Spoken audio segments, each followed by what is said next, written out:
naitwa Sara Elfrida Aaron Mwambu, ni mdau katika sekta ya uvuvi na ni mwanachama wa TAOME. Nimekuja kushiriki mkutano huu kwa ajili ya kuweza kutoa malalamiko yetu au kutoa maombi yetu kwa serikali. Sisi tukiwa kama wadau wa uvuvi, kuna mahali tumefikia tumeingiliwa sana na wageni ambao ni wa China. Tunakutana nao mpaka kwenye vyanzo vya ukusanyaji wa samaki aina ya kaa. Tunakutana nao Mtwara, Lindi, kote Mafia, kote kule tunakutana na Wachina. Unakuta wao wanapandisha bei. Wachina wenyewe nafikiri ni hawa ambao wako maeneo haya ya Kariakoo, wakishauza maua wamemaliza, mnaenda kukutana kule kwenye kununua samaki. Unakuta samaki kawaida tunatakiwa kununua 14,000 kwa kilo aina ya kaa mpaka 15,000.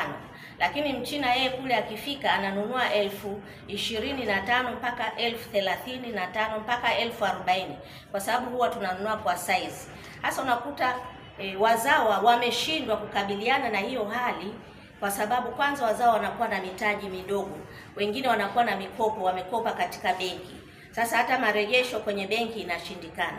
Serikali ituangalie sana, kwa sababu naona tumeingiliwa vibaya mno na hawa wa China. Alafu pili, ituwezeshe. Tunaomba serikali ituwezeshe mitaji. Kuna wakati serikali iliwahi kutuahidi kupitia Wizara ya Uvuvi kwamba itatupatia sisi wafanyabiashara meli ndogo ndogo kwa ajili ya kuvua samaki, hata hawa dagaa.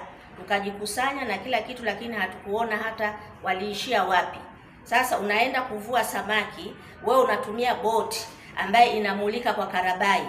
Alafu mwingine ni Mchina, yeye anatumia meli ya uvuvi ambayo ina rada. Inapima kabisa, inaona kwamba hapa pana samaki wengi labda aina ya tuna fish, au hapa pana samaki wengi aina ya dagaa. Anashusha nyavu zake, anavua kwa kisasa. Lakini sisi bado tunatumia zile njia za kizamani kabisa. Mtu anaenda na karabai, mpaka samaki aone ule mwanga wa karabai ndio ashushe nyavu, aanze kuvua. Kwa kweli tuko katika wakati mgumu sana sisi ambao tuko kwenye hii sekta ya uvuvi. Kwa majina naitwa Diana Kamateka Makatu, mwenyekiti wa umoja wa wasafirishaji mazao ya maji. Kisha mkutano kama TAOME kwa ajili ya kujadili mambo yote ambayo yanaletea changamoto biashara yetu ya usafirishaji wa mazao ya baharini. Tumekutanisha wadau wote nchi nzima. Kuna wadau wametoka Tanga, Mtwara, Rufiji, Mafia pamoja na Zanzibar. Lengo letu ni kujadiliana juu ya mustakabali wetu, kwa sababu bajeti imetoka, bajeti ya Wizara ya Uvuvi. Sisi kama TAOME na tulivyojisajili kwa ajili ya kutetea haki za wafanyabiashara, hatukuona tukitajwa ni namna gani tutalindwa katika biashara yetu. Na biashara yetu imekuwa ikiingiliwa sana, kuanzia kwenye uvuvi mpaka kwenye uchuuzi mpaka kufika kwenye usafirishaji. Kwa hiyo lengo letu leo tumekuja kujadiliana ili tupaze sauti kuifikia serikali waweze kutulinda na kunufaika na rasilimali za nchi yetu. Sekta ya uvuvi sisi tunaiangalia kama inatunga sheria, lakini sheria hazisimamiwi. Ndio maana unakuta hatunufaiki na sekta ya uvuvi. Tumeishia kuwa na leseni na kufanya biashara zisizokuwa na tija. Sisi tunaiomba serikali itunge sheria zinazotekelezeka. Pia ifike kwetu huku chini, itufikie kutupa elimu, kutupa utaalamu, kutupa zana za kisasa ambazo zitatufanya kuwa na ushindani katika soko la kimataifa. Tunaishia kwamba tunafanya biashara lakini tuna zana hafifu.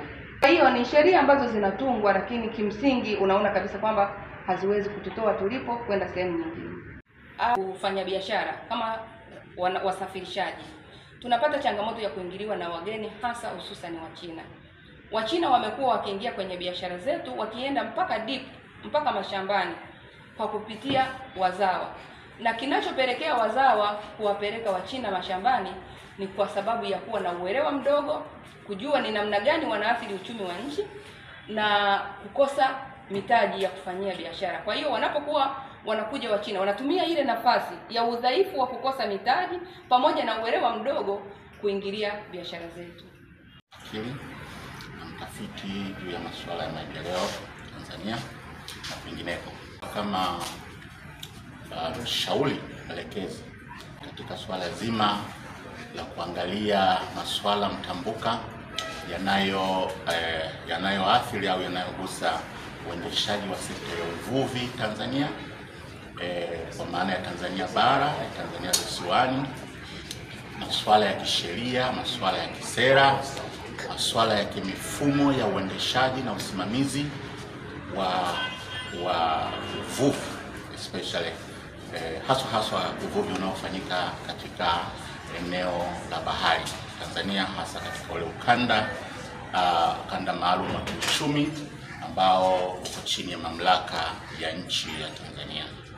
Uvuvi haramu, uvuvi usioripotiwa katika mamlaka husika za nchi, na uvuvi ambao unafanyika bila kusimamiwa, mifumo ya usimamizi inakuwa haidhibiti kwa ufanisi unaostahili.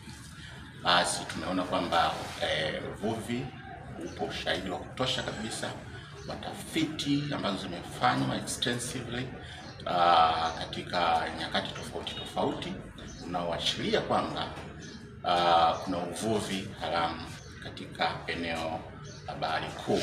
Huu uvuvi nani anafanya? Watanzania kama Watanzania. Of course nirekebishe hili kwamba uvuvi unaweza kufanywa na Tanzania wenyewe kwa kufanya pasipo kufuata sheria zinazoongoza uvuvi, lakini vile uvuvi huu haramu unafanywa na mataifa, mashirika au makampuni yanayotoka katika mataifa ya nje. Katika mataifa ya nje maana yake wenyewe wanafanya uvuvi katika eneo la Bahari Kuu na maeneo mengine ya karibu na mpaka wa nchi. Hayo mataifa ya nje kwa kiwango kikubwa, na ushahidi wa kidunia uliopo wa kimataifa unaonyesha nchi ya Jamhuri ya Watu wa China ina makampuni na inaendesha meli nyingi katika misimu ya uvuvi katika kusaka samaki aina ya tuna na kusaka wanaita shark finning, kuchukua yale matezi ya hao sharks na kuyasafirisha, lakini vile seafood kwa maana ya lobster, shark na crabs na aina hizo za samaki zinavunwa. Na hali ilivyo kwa sasa hivi, mavuno hayo, uvuvi wa aina hiyo umepelekea baadhi ya aina ya samaki kupatikana kwa kiwango cha chini kabisa au kupotea kabisa.